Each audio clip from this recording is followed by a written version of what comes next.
Assalamualaikum warahmatullahi wabarakatuh. Selamat pagi anak ibu semuanya. Semoga pagi hari ini tetap sehat dan semangat walau belajar dari rumah. Hari ini kita belajar budaya Melayu Riau. Sebelum kita belajar, marilah kita berdoa terlebih dahulu.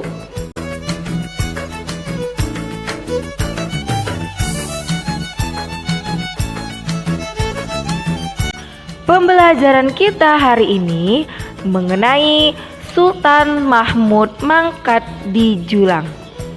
Terkisah Megat Sri Rama, beliau Laksamana dari Bintan, mendapat tugas dari Sultan Mahmud Syah untuk menumpas Lanun di perairan Johor. Awalnya Megat Sri Rama sempat ragu jika pergi meninggalkan istrinya Wan Anom yang sedang hamil tua. Namun keraguan itu sirna ketika Sultan Mahmud Syah menjamin keselamatan istri dan rumahnya selama dia pergi bertugas. Setelah beberapa hari Megat Sri Rama berangkat, Wan Anom yang sedang hamil itu melihat penghulu bendahari sedang memikul buah nangka yang sudah masak ranum. Baunya harum dan membuat air liur Wan Anom menitik. Kemudian Wan Anom memanggil penghulu bendahari itu untuk meminta buah nangka. Jika tak boleh sebutir, seulas pun jadilah, kata si Wan Anom. Penghulu bendahari bingung, sebab nangka yang dipikulnya adalah milik Sultan. Jika tahu nangka ini sudah dirusak, Sultan tentu akan marah besar. Namun dia juga tak tega melihat Wan Anom yang sedang hamil tua bersungguh-sungguh memohon buah nangka, sebab bisa jadi itu adalah permintaan anak yang sedang dikandung Wan Anom. Maka penghulu bendahari memberanikan dirilah untuk menoreh nangka dan memberikan Wan Anom sebutir buahnya. Kemudian kulit yang ditoreh tadi ditempelkan lagi pada buah nangka tadi.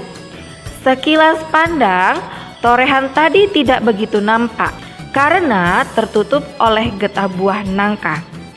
Ketika tiba di istana, penghulu bendahari segera menghadap Sultan Mahmud Syah dan mempersembahkan buah nangka. Sultan merasa bangga karena nangka itu adalah hasil yang ditanam sendiri di kebun kerajaan.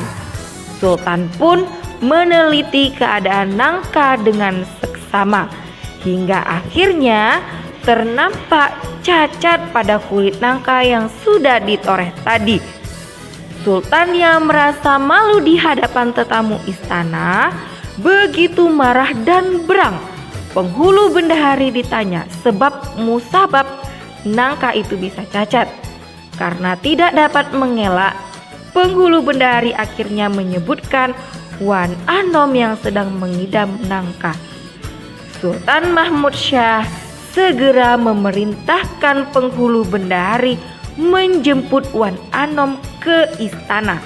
Tak lama berselang, penghulu bendahari pun datang bersama Wan Anom. Sultan Mahmud Syah yang memang sudah marah bertambah murka dengan hasutan Sri Bijawangsa yang memanasi Sultan agar membelah perut Wan Anom untuk melihat apakah benar anak dalam perut Wan Anom yang meminta nangka. Dan seperti yang disuratkan takdir, akhirnya perut Wan Anom dibelah Sultan. Bahkan konon dikatakan nampak anak dalam perut Wan Anom sedang menghisap buah nangka. Ketika Megat Sri Rama kembali dari bertugas, didapatinya Wan Anom tiada di rumah. Malah orang menghantarnya ke pusara istri dan calon anaknya.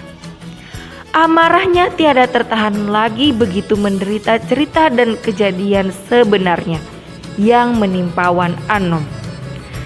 Segera Megat Sri Rama menghadap Datuk Bendahara Johor dan menyatakan akan menuntut balas perbuatan Sultan Mahmud Syah yang semena-mena terhadap istri dan calon anaknya. Datuk Bendahara Johor menyatakan dukungan, namun tidak mau terlibat langsung dalam tindakan yang akan dilakukan Megat Sri Rama. Datuk Bendahara sekedar melihat dari belakang saja. Maka pada hari yang direncanakan, pada saat Sultan Mahmud Syah sedang di Julang menuju masjid untuk menunaikan sholat Jumat, Megat Sri Rama langsung menyambar dan menikam Sultan dengan kerisnya sambil berteriak, "Raja alim, raja disembah, raja zolim, raja disanggah." Halaman Masjid Kota Tinggi Johor menjadi gempar. Semua jamaah terpaku melihat Sultan bersimbah darah. Apalagi ketika Sultan dengan gagahnya berusaha berdiri dan mencabut keris, lalu dilemparkan hingga mengenai ibu jari kaki Megat Sri Rama. Sambil memegang perut yang tak henti menyembulkan darah, Sultan pun bertitah bahwa jika benar beta raja berdaulat, beta haramkan sebarang anak Bintan dan seluruh keturunannya memijak bumi Kota Tinggi.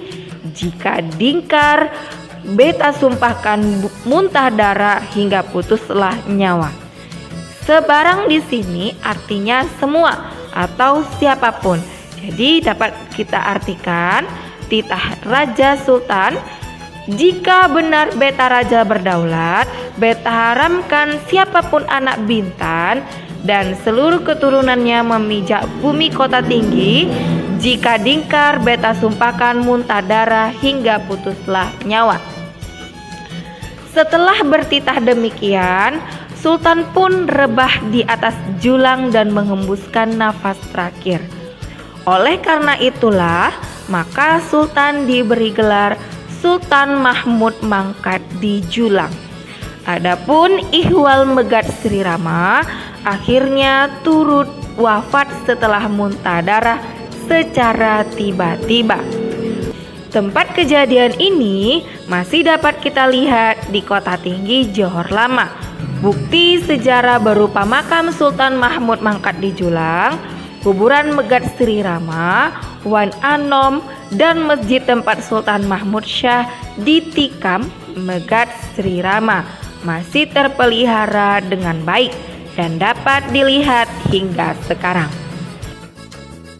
Nah, anak-anak ibu, itu tadi mengenai kisah Sultan Mahmud Mangkat di Julang. Untuk menguji pemahaman anak-anak ibu, silakan kerjakan soal latihan berikut ini. Semangat mengerjakan. Assalamualaikum warahmatullahi wabarakatuh.